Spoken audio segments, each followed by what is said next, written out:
And I spoke with the Housing Minister, not live, a little earlier.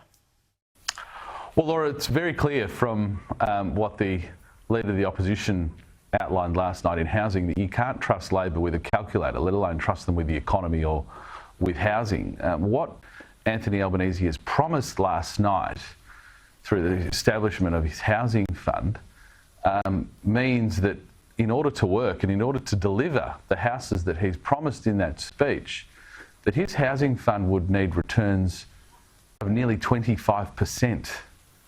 Now, the Future Fund at present has a benchmark rate of return of 6%, and yet he's making promises that seem to rely on a 25% return.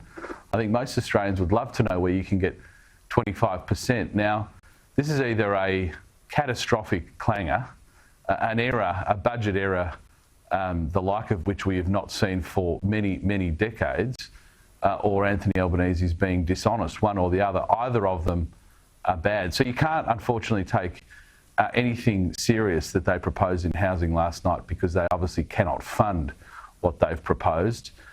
So it's unfortunately very underwhelming what we saw last night from the Leader of the Opposition.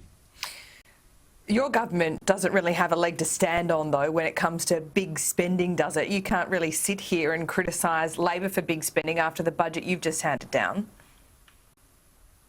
Well, Anthony Albanese didn't speak about aged care. He didn't lay out a plan for mental health. The remarkable part of last night's speech was just how little was in it. And in the end, what we've been able to do in Australia on virtually any metric throughout the COVID-19 economic meteor which has hit this country is ensure that our economy is at the front of the pack, whether it's jobs returning, whether it's unemployment now at 5.6%. In the budget on Tuesday night, we outlined our plan which will see unemployment drop to below 5%.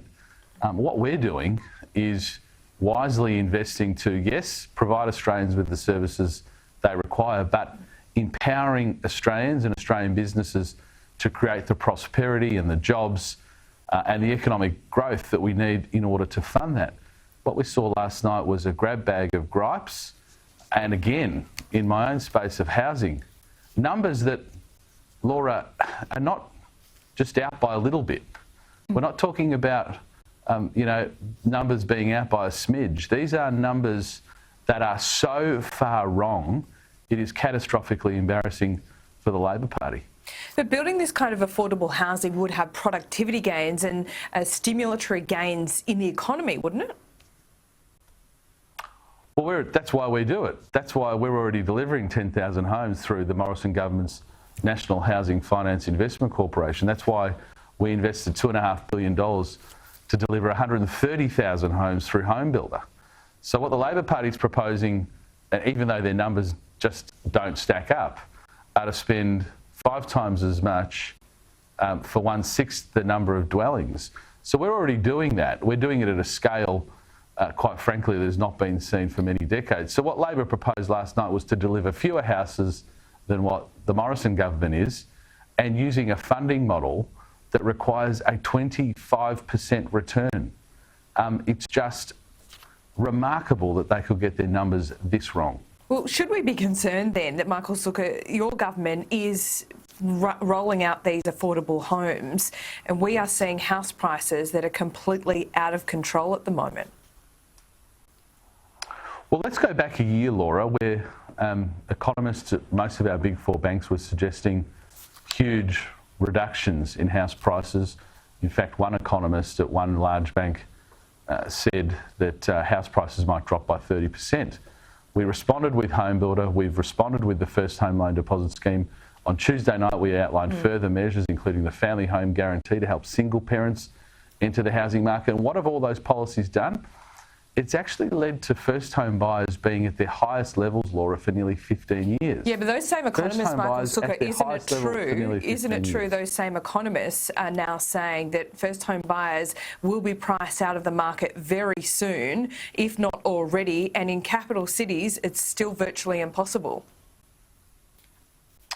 Well, Laura, the first home buyer numbers disabuse that fact. I mean, first home buyers, as I said, are at their highest levels for nearly 15 years. We've got owner-occupiers who are 3/4 of the market, who are dominating investors. So there's lots of challenges in the housing market, and it's always difficult to purchase a home, and affordability is an issue. But what we saw from the Labor Party last night was promising something that they either know they can't deliver, i.e. they are being deliberately misleading about the returns out of this fund, or probably even worse, their mathematics is so far wrong that they're assuming a return 4 times higher than what the future fund can provide them.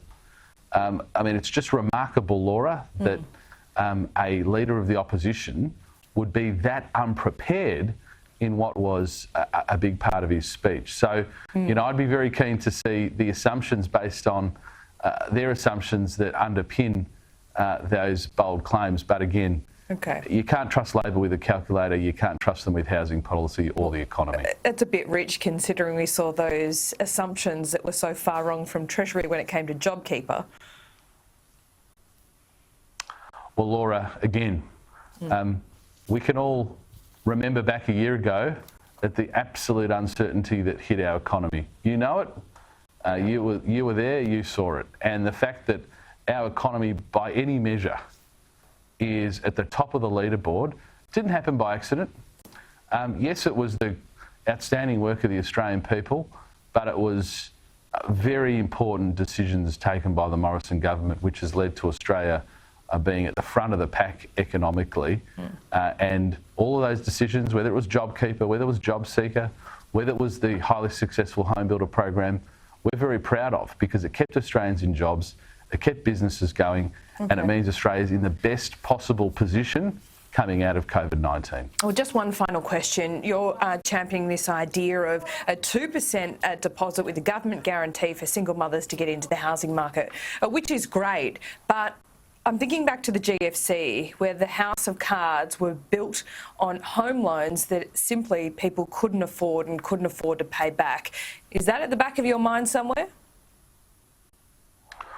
Well, those considerations are always why we're very careful when we establish schemes like this. And the underpinning of the family home guarantee, just like the first home loan deposit scheme, is that in the end, a bank will need to undertake its own credit assessment of an applicant. So we facilitate it through the guarantee, in this case, an 18% guarantee for single parents.